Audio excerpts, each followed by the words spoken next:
sniegas už lango žibės. Gruodžio 26 dieną, kai kalėdinis laikotarpis artės į pabaigą, Sport 1 eteryje šventės neketins baigtis. 18 val. Pakilios nuotaikos estafetė prasidės kaip pasaulio penkiakovės čempionate. Laura Sadauskaitė Zadneprovskienė ir Justinas Kinderis bandys apginti pasaulio čempionų titulą estafečių varžybose. Aš noriu, kad tu 19 val. Ryškiau nei bet kada šventinėme ledo karnavale sušvis pasaulio čempionai Javieras Hernandesas, Elizaveta Tuktamiševa ir daug kitų ledo pažybų. 20 val. Sergejus Maslobojevas, Julius Mocka ir kolegos užpildys Sport 1 eterį kovingą KOK kovų vykusių Vilniuje Siemens arenoje dvasia,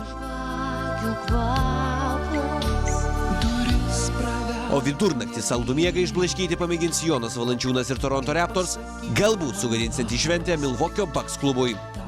Sport 1 ir Sport 1 HD kalėdos. Spalvingos ir žvaigždėtos. už lango žibės. Aš noriu